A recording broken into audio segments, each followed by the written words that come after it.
Today we have an example from prospective client Sue. Sue says, I have $800,000 saved up. Can I afford to retire? I could easily answer this with one or two sentences and say, Sue, the average flat line withdrawal rule of thumb says 4% of your portfolio, or if you're willing to follow the guidance and strategies we implement, you could withdraw more around 5% per year, so about $44,000 gross per year from your portfolio. Or we can dig in a little deeper to align both what Sue wants to do today and plan for the future, thus creating a retirement income strategy. Hi, I'm Hunter Brockway, founder of Boca Retirement Strategies, here to guide you to a successful, stress-free retirement while spending more and avoiding being killed in taxes.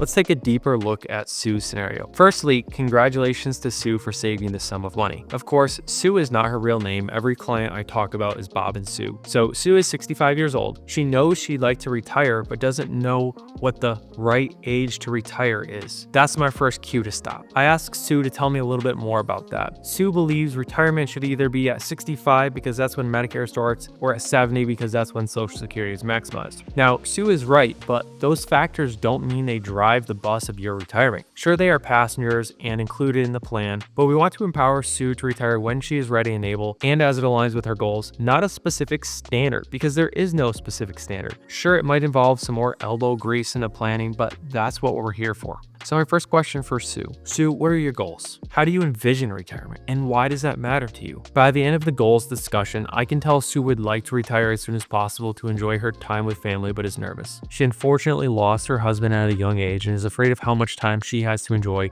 what she's worked for and earned. But I can also tell she's afraid to flip the mental switch from working and saving to spending down her retirement portfolio. I'm going to show Sue what her retirement income would look like if she retired right away, but also what it would look like if she waited a few years. Sue explains her minimum dignity floor is $3,500 per month, but that includes a mortgage of $2,500 that will be paid off at age 68. Our minimum dignity floor is what it costs to stay in the house that we have, buy our groceries, pay our bills, pay for medical insurance, and remain independent. Remember, Sue is already 65, so she's eligible for Medicare and has her premium already calculated into this. Sue likes to take girls' trips to Europe a couple of times per year. In her words, she says they are relatively simple, and she enjoys walking around the different villages and staying in middle-of-the-road hotels. But her day-to-day enjoyment is picking up her grandchildren from school and having the freedom and flexibility to travel and attend their travel sports events. I would also ask about any other wants or wishes like buying an RV or leaving a legacy, but that doesn't apply to Sue.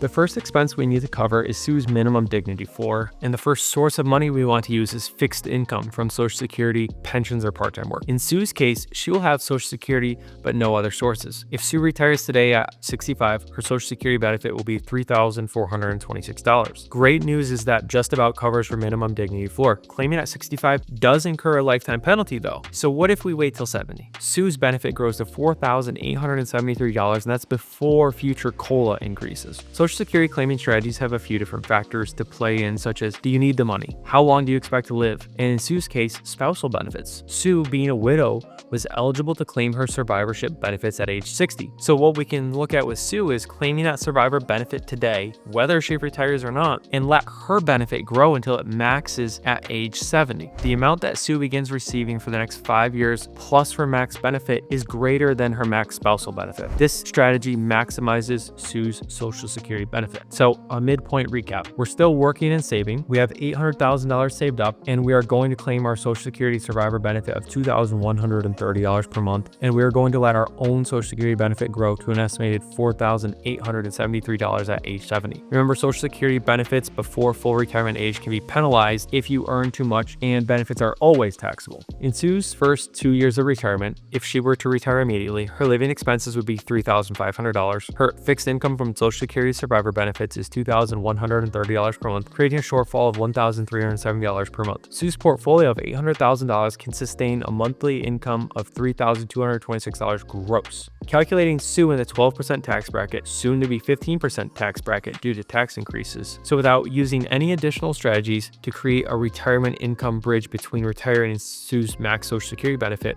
we have Sue's Dignity Floor covered with an excess of $1,856 per month. Now that we're pulling out this delta from our portfolio, it creates an income level over the IRS threshold of $25,000, making part of Sue's Social Security benefits taxable. This means we have to withdraw more from our portfolio to cover the tax bill, or more to cover our living expenses if we withhold taxes on our Social Security benefit, which is the more intelligent move, unfortunately creating even more tax liability. That still leaves Sue with money left over, which can be spent traveling. She mentioned she spends about $5,000 per year traveling, which still leaves her with an excess roughly $17,000 for the year. She can spend this or save it however she wishes. This can create larger buffers in our income guardrails for large purchases or emergencies. Sue also is concerned about aging and paying for long-term care. She can either use her home equity as a long-term care plan or let this excess grow in her portfolio to fund long-term care. Now, keep in mind that 2 years into retirement, Sue will drop the mortgage and free up an additional $2,500 in monthly retirement income. And 3 years after that, Sue's Social Security benefit will grow about $2,743 per month, now giving Sue a total of $7,049 in available income above and beyond what she needs. What else does this mean?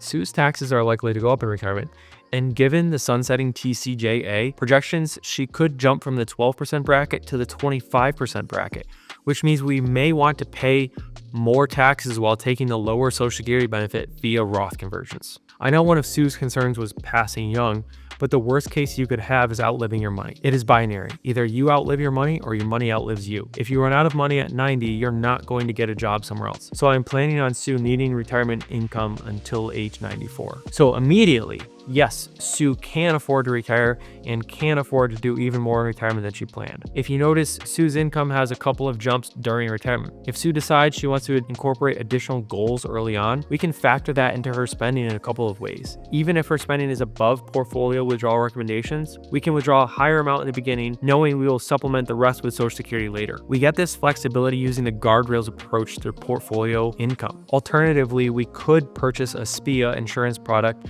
to bridge the gap and fund a set number of years. So I am helping convince Sue if she wants to retire, she can and should. If she loved work and it gave her a sense of purpose, that's fine too, but her goal is to retire. She mentioned her Europe trips are simple, but the key aspect of them involves a lot of walking. That's going to be less fun in your 80s than in your 60s. But I did tell her we can do some projections if she waits until 70 to retire. She's currently putting away $15,000 per year with her employer contributions included. Let's add in her Social Security survivor's benefit and say she's going to invest that. That puts Sue retiring at 70 with about $1.4 million saved up, which is fantastic. So Sue would have roughly $9,600 in gross income monthly. So the question to Sue is, what goals will be funded by your massive excess? Again, if you love working and gives you a sense of purpose, then you don't have to retire. Your goals are yours alone. There is no standard. But if you want time with family and to travel and want to retire, what will those extra dollars do for you? Don't believe there is a standard retirement. Put a plan in place earlier. You can, in fact, you will continue to adjust your plan. The second I hand someone a plan, it's outdated. Therefore, it is never too early to begin a plan because it is always evolving. I would appreciate it if you subscribe to our YouTube channel. If you have any financial questions, you can email them, contact@bocaretirement.com. I'm Hunter Brockway, founder of Boca Retirement Strategies. Enjoy your successful retirement, and thank you for watching. Bye.